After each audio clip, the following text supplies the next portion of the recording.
our first panel session, which is India's policy narrative from self resilience to global relevance. So, good afternoon, all. Welcome to Policy Mahotsav 2. We are honored to have such remarkable thought leaders joining us today to explore the dynamic theme, India's policy narrative from self-reliance to global relevance. So let's dive into this insightful discussion to uncover how India is shaping its policies to lead on the global stage and with innovation and agility. With already so much ideas and thoughts already echoed in the first session, we are looking forward to some debates, discussions, or maybe some inputs into the pointers that we raised to each of the panelists. Thank you. I would like to begin with Karan.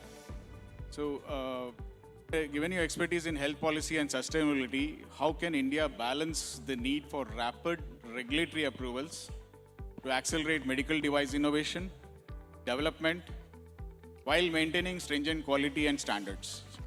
Thank you. And thank you, Medgate, for having me here, and wonderful to be part of this wonderful panel here. So, Dr. Chandra, I think if you look at the question, we are end users, we are healthcare service providers, so we consume medical technology, consumables, and pharmaceuticals. And one always hears this debate between, quality and the pace of its adoption and regulatory clearance. But I think if we can imagine this, as a sort of a trident or a Venn diagram, if you look at quality as being the apex requirement, at least for the health sector as a consumer, and look at the pace of innovation as a second big circle, and take scalability as third, we know that all three need to go hand in hand. So, when we talk about this or the other, you look at all three on its own, and if you were to take out one, you can take out quality, you can build to scale and innovate very quickly, but you will not have that quality, and ultimately it impinges on patient care, which is for us sacrosanct. Similarly, if you take away scalability and innovate very quickly and have quality, doesn't matter, because I would need this across the length and breadth of our country, and also to be used for patients of various demographics. So I think the question should be looked at in this sort of a Venn diagram, and what is the sweet spot in between. We also talk a lot about self-reliance, and I think that's a very good move to make.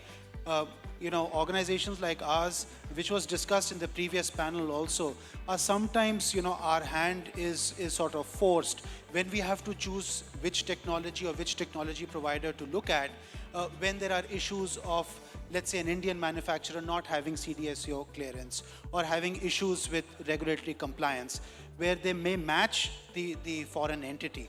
So I think if we hasten the pace of that, and there is good translational work that happens with healthcare providers like myself, the adoption will be quicker, and we'll see the sector grow as well.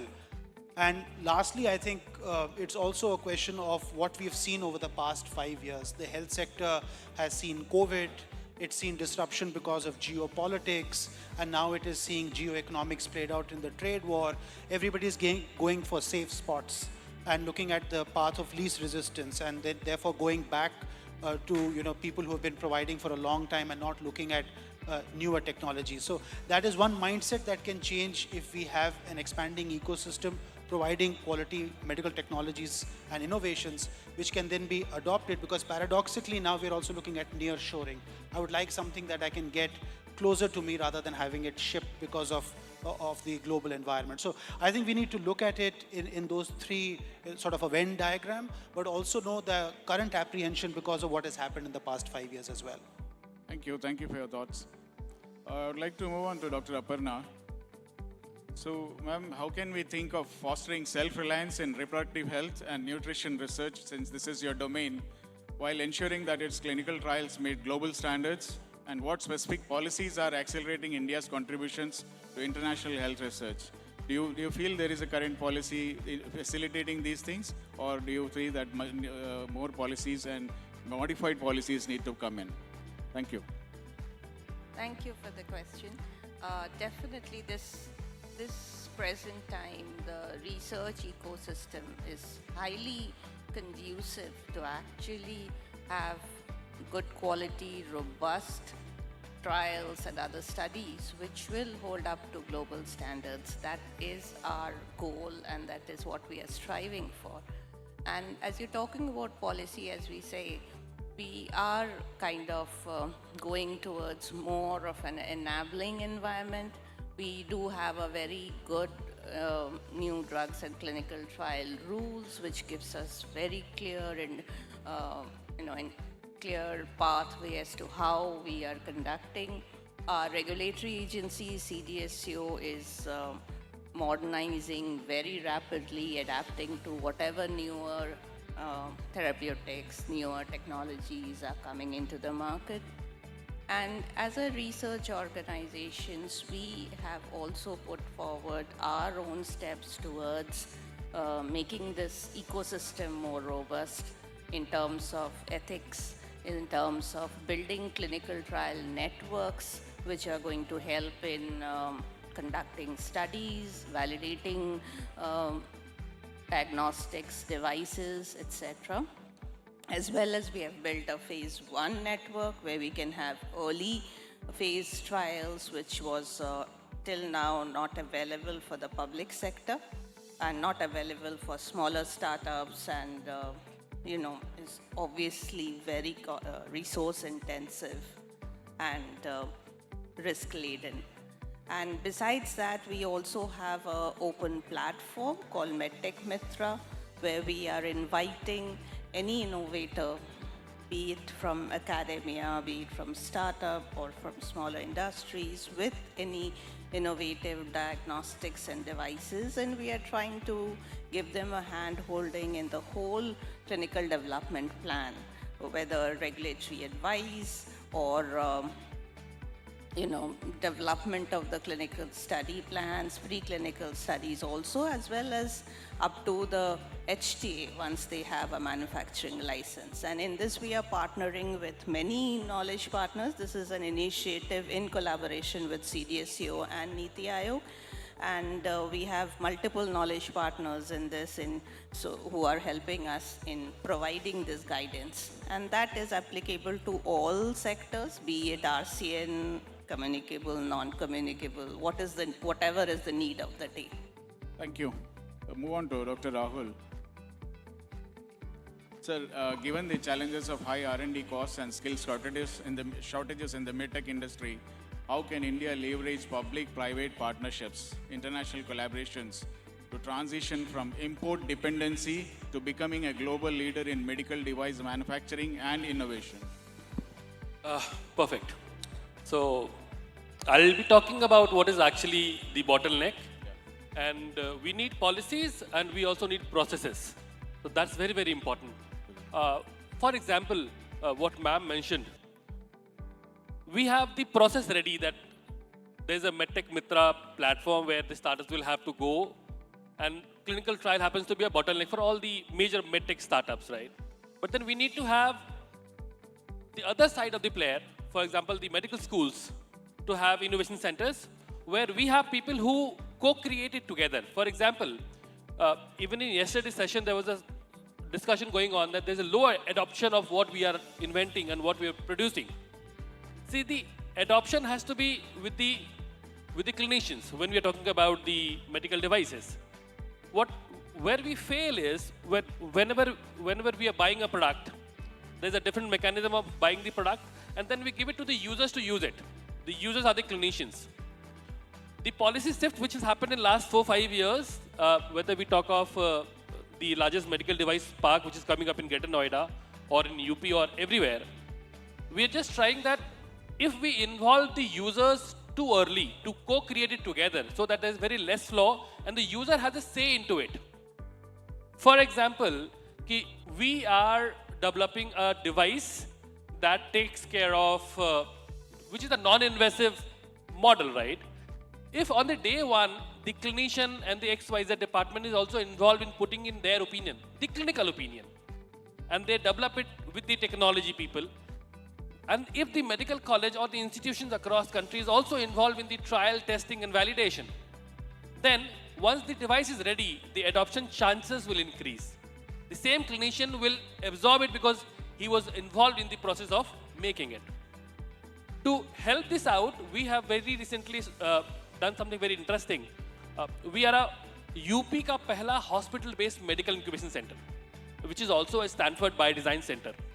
And it was my CM's desire to make a hospital-based incubator.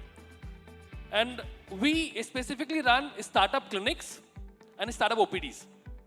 The startup clinics are the services from the medical college for the entire community of the startups working in medical devices. Once in a month, every second Tuesday, we run a program that you come and join us. We do not charge anything for it. So it is a way of public hospitals when from day one, we are inviting startups to come and work with our clinicians, take their opinion. You'll not believe, one of the IIT's professor is making one of the most world's lightweight pediatric incubator which can be picked up by a drone. And for that, he chose a medical college for mentoring. It was not that IIT's never had it. The policy and the process needs to develop together. That is where the adoption will happen faster. And then we need to work more on this side of the path where the medical schools are there, where the clinicians are there, and more things like once you're done with the startup clinic, we have something called a startup OPD. If at all you have liked the idea of the startup clinic, you liked some of my clinicians. For example, you liked my radiologist. You liked our surgery. Probably we have a pediatric surgeon and you really liked his opinion. Now you want his clinical mentoring. You come down to the OPD. Medical colleges needs to come forward so that we would be the first absorber of the made in India technologies. So that is where I guess policy and processes need to develop. I sit on the evaluation committee of government of UP. अभी से 2 साल पहले किसी भी technical committee में medical college के लोग नहीं होते थे. The day Jim says Government Institute of Medical Sciences, the day we became an incubator, the government made a mandate that all the healthcare idea that is being funded or granted from the government के पैसे से will get evaluated from the medical college. So that sort of policy, processes and people. There is policy, people and the process which is important. That's my take. A bit curious to know in that are biomedical engineers involved in the design of your product or innovations while innovation? Are any biomedical engineers part of your innovation? Biomedical engineers? Yes. Yes. See, the most important part, we as a medical college understand one thing very better. We are not that good in technology. We need to complement it. We have a team of mentors from different IITs who are really good at technology. Our doctors who are also mentors at different institutions. We are not focusing on developing technological asset at our medical college. We are working on clinical validation. We are working on clinical trial, efficacy trial. We are a ICMR intent center. If you Google it out, so ICMR has listed out best of its center in the country and they have named it as a ICMR intent center. So these are the apex center where all the trials are done. We are working on our strength areas. You need clinical support, come down to us. You need clinical mentoring, come down to us. You need clinical trials, come down to us. That's the role of the medical school in terms of medical devices. We do not want to establish big houses and produce medical devices. That's the job of probably bigger and people like AMTs that are really doing good. I have been there and I've seen the infrastructure. At the scale at what they are doing that is really good. Medical institutions have a different role to play. It has to be like the oil in the car. We don't want to make the car, we want to be the oil in the car. So that's the role of the medical institutions. I was just trying to connect the dots between you organizations like you and AMTZ. So that's where the expertise at both the ends lie in. So that is what I was trying to speak of biomedical engineers. So Rajiv sir, moving on to you. When you speak of medical policies, our medical device policy, much of the policy benefits have been taken by what is understood as have been taken by the larger manufacturers, bigger organizations. What are the benefits for support for my SMEs and innovation? How is IMED advocating for policies that empower SMEs to innovate and scale, particularly in adopting advanced technologies like AI and robotics, to contribute to both domestic healthcare needs and global market demands? So IMED is, I would say, the voice of the industry. We are hosting a forum called UDEMED.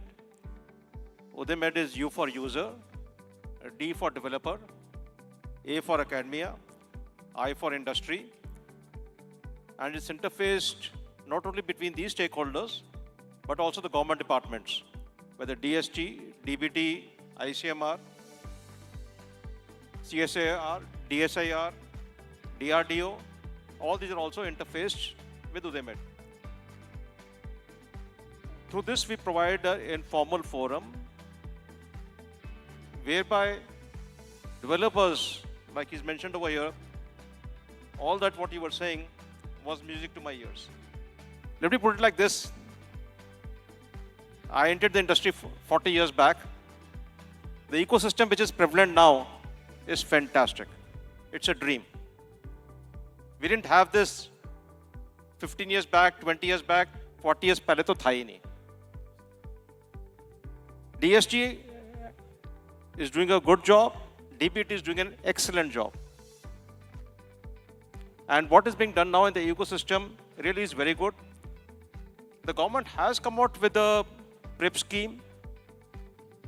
Still has to take off. Needs to be fine-tuned. They've written at 3 different elements: large, middle, small kind of a thing. Your question is aimed basically at the small kind of a thing. So the ecosystem basically already has about 80 bionis under DBT. You've got centers where you are able to commercialize the product, like Venture Center Pune, IKP Knowledge Park in Hyderabad. You've got C Camp in Bangalore. You've got Bio Valley, Medi Valley in AMTZ. You've got then the IITs themselves have created centers for this, whether it is Kanpur or Mumbai or Chennai, and each one is specializing in a particular area of technology, at the same time making it mandatory that every one of their products has to be co-developed considering the medical fraternity in mind.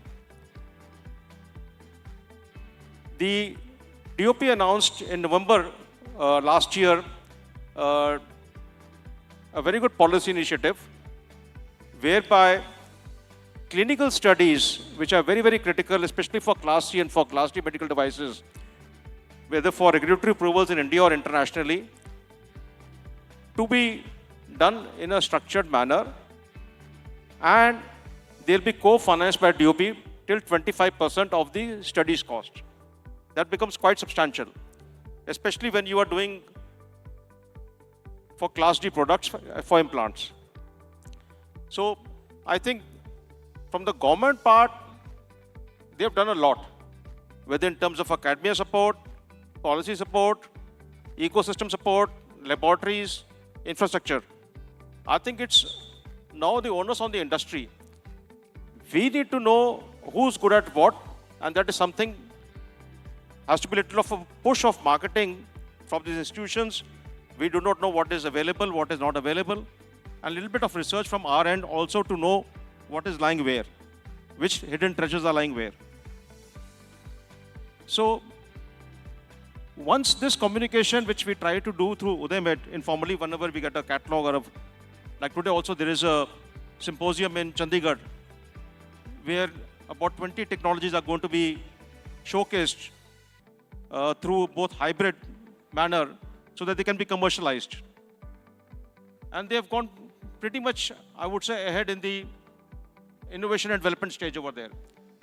So we are looking at the final stage of the TRL value, not at the early stages where practically you can commercialize the product.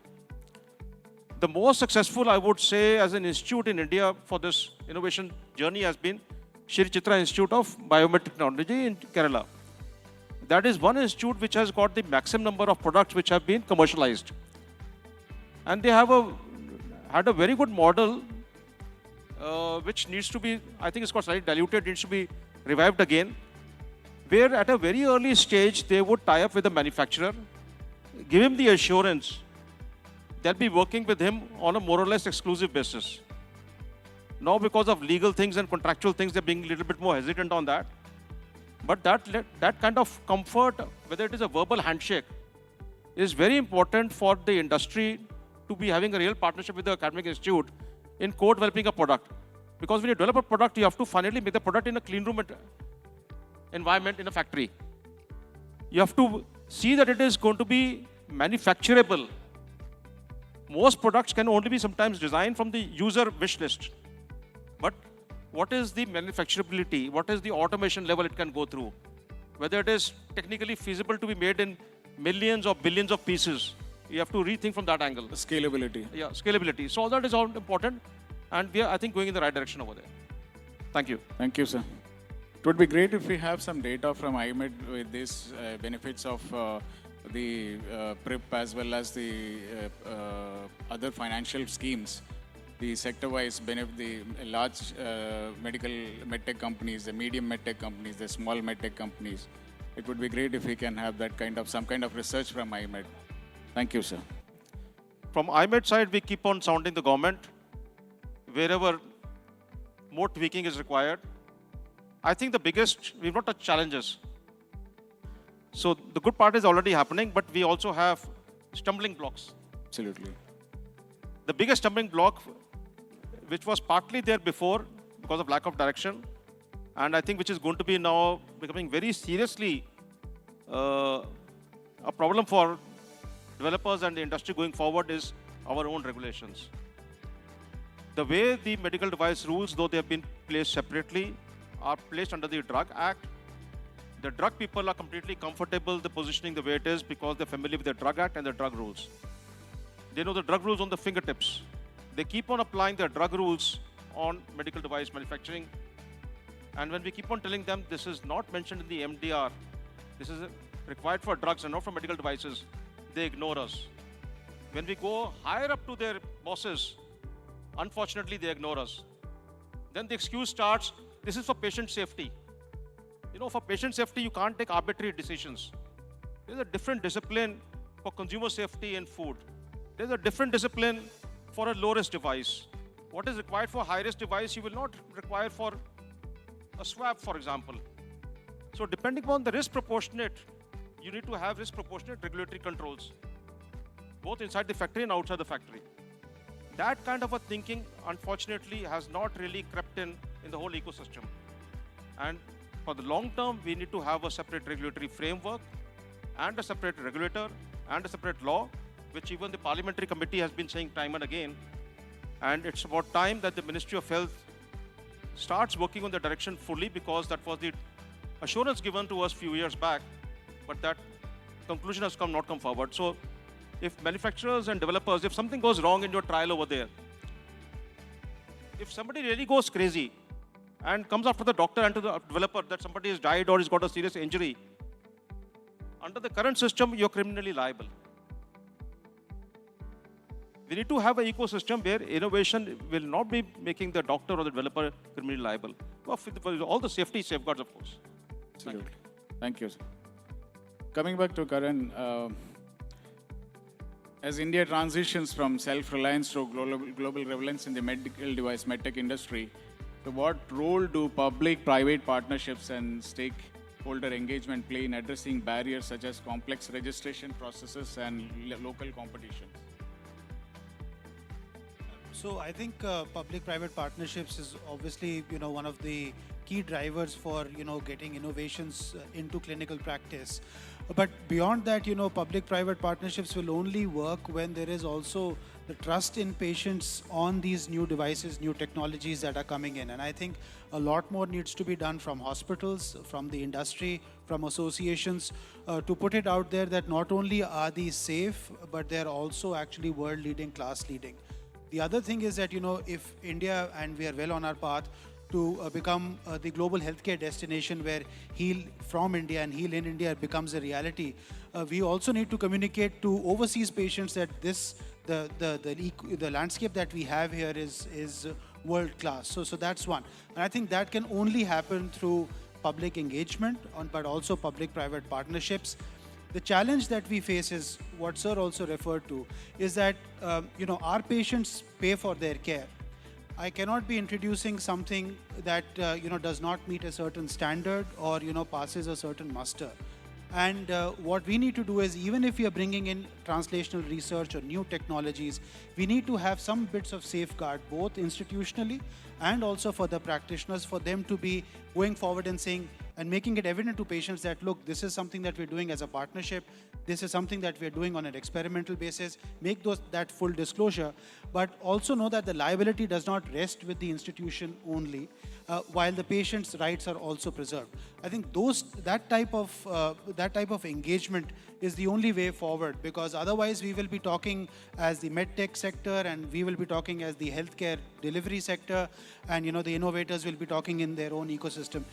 That's the real public-private partnership that we need to look at, and I think it's a job of for everybody to put forth that. But our concern remains that, as paying patients, as private healthcare institutions, what liability will come and rest on me tomorrow if there is something that goes wrong, or evidently in the process of adopting new technologies, there are learning experiences. How do we manage those hiccups from the regulatory perspective? So, when you're saying there is a gap, but then, for example, your organization, how do you intend to take this forward? Suppose it's a given case scenario, Apollo has to take this initiative. What would be your approach? No, I mean, we are always on the lookout for new technologies. We are always absorbing new technologies. That's the reason why we are at the cutting edge of what we are doing. At the same time, we are also having to comply with regulations. For example, if you look at the BRSR regulation that is in vogue for a certain market cap of the sector, they're asking about how are you sourcing from MSMEs, how are you doing local sourcing, what is the universe that is supplying to you, and how much of that is concentrated in areas that you operate in. Those are ways in which you engage the sector and make sure that you're also localizing, but also supporting MSMEs and the new innovators that are coming in. Second, when you look at digitization in healthcare, there we are seeing point of care testing, medical devices that are doing telemedicine and telehealth, mobile health. All of those are innovations that are actually very much Indian made and sort of India founded.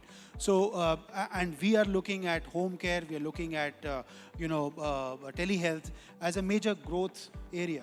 And that's where we are partnering with, innovators that are coming into it. So there are various sectors when you look at, both on the medtech side and the broader health innovation side, adoption is taking place for people who want to stay ahead of the curve like my organization. Thank you. Dr. Aparna, what innovative approaches or collaborations is RCN at ICM are implementing to bridge the gap between India's domestic health priorities and its aspirations for global leadership in maternal and child health research? Yes. So our health priorities obviously are our priorities. And it's not going to come from the global leadership or global north to tell us what we are going to do. It is for us to actually find out what is required for us. So that is the philosophy that we are following.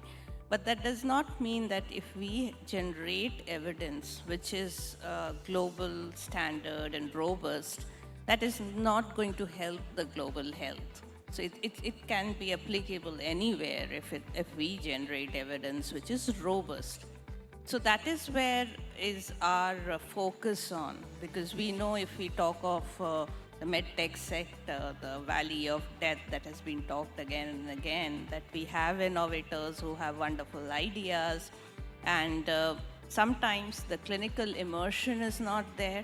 So that's something that we, in all the COEs that we have built in IITs and anywhere, this is something that we have made sure that there is collaboration with the clinicians, so in order to understand what is required. And that requirement, you may think that it is different from our country or in the world, but actually it's global health now. So whatever works here will work in other places also. So if it is actually cost effective, affordable, and of global standards, so it will be adopted by everybody. So that's the first step, that clinical immersion should be there. And we are also trying to handhold the innovators in order to overcome that clinical development plan. Because when you take it to the patients, particularly for class C and the higher classes devices, that is where you need a proper planning and a proper infrastructure. So as a research organization, that is where our expertise comes in to be able to help the innovators tide over that valley of death so that the clinical investigations are done properly and robustly, which everybody will accept. So that's how we can bring global relevance to whatever evidence we are generating. Thank you. One last with Rahul.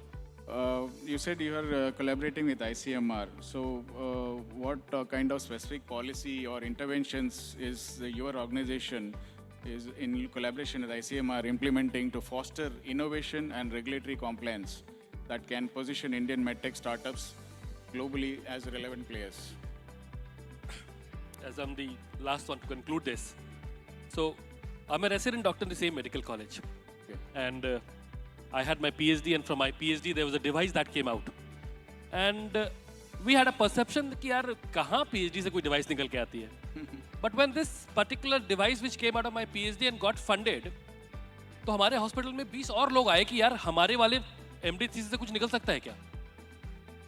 Number one, ये मैं इसलिए बता रहा हूँ just to make sure that policy का implementation is not very smooth for all the institutions.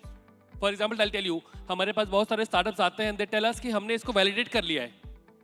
They do not have the understanding of the word validation. Absolutely. आपने एक शहर में जाकर 20 क्लिनिशियन से पूछ लिया और उन्होंने कहा अच्छा है, अच्छा है, अच्छा है, और आप आकर हमारे अस्पताल में कह रहे हैं कि जी ये वैलिडेट हो गया है. पॉलिसी में जो वैलिडेशन की मतलब है, the meaning of the validation has to be taught to the उन सारे प्लेयर्स को जो उस पॉलिसी के टेबल पे बैठे हैं. हमारे लिए वैलिडेशन एंड ट्रायल्स का मतलब है कि अगर वो हमारे रिसर्च कमेटी से अप्रूव हुआ है, अगर वो हमारे एथिकल कमेटी से अप्रूव हुआ है और उसकी टेस्टिंग हुई है और वो पायलट वाइट पेपर आया है. This is the process. But then there is lot of myth in the market. एक तो we need to help the startups to understand this. वरना बहुत सारे इंक्यूबेशन सेंटर्स में people come out with this notion कि हमारा तो trial हो गया है, उसको सोशल ट्रायल नाम देते हैं. मेडिकल डिवाइसेस के रेगुलेशन से बचने के लिए वेरेबल टेक्नोलॉजीज का एक नया टर्म यूज करते हैं. हमें ये देखना है कि are we making it for India and whatever we are innovating for India is it affordable. For examples, vein finders बहुत पहले दुनिया में आ गए हैं.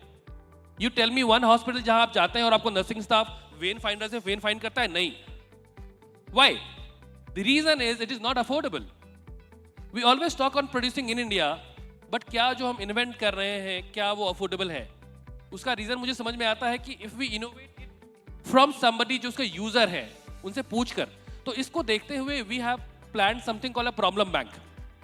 जेम्स ने एक प्रॉब्लम बैंक क्रिएट किया वेयर वी आस्क इंडिविजुअल्स कि अगर आपने पढ़ाई लिखाई करी है तो आपको हो सकता है कि इनोवेशन समझ में आए, बट प्रॉब्लम फेस कर रहे हो उसके लिए बहुत पढ़ा लिखा होना जरूरी नहीं है. You let us know the health care problem that you face and then we run a programme. अभी एक प्रोग्राम 1 जुलाई को लॉन्च होगा on doctors day. We have named it Nirman. Nirman is where 2 weeks of mandatory immersion as the medical college is there. You come, stay with us, we'll tell you क्या क्या हमारी problem statements हैं. Do you want to work with us? तो हम इस पे ही काम करेंगे. अभी क्या हो रहा है, प्रॉब्लम स्टेटमेंट लोग शार्क टैंक में देख के आ रहे हैं. ये मार्केट में कोई डिवाइस बहुत अच्छी चल रही है, मुझे भी ये बनाना है. Are we making it for India? ये एक बहुत बड़ा सवाल है. और अगर हम बना रहे हैं तो क्या एब्जॉर्ब होगा? जब एब्जॉर्ब होगा तभी तो स्केल होगा. हम इस बात को एड्रेस नहीं कर पा रहे हैं और इसका एक ही सॉल्यूशन है, co creating it together. Involve clinicians from day one, take their opinion. अभी एक कमिटी में I tell you policy paralysis की बात है. One fine day I was in the evaluation committee and we got a patent.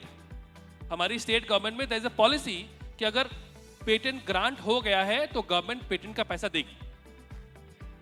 Day one जब it was my day one on the table, वो जो patent grant हुआ है sir, it was a arrangement का patent. Arrangement का patent क्या है? Let me disclose it.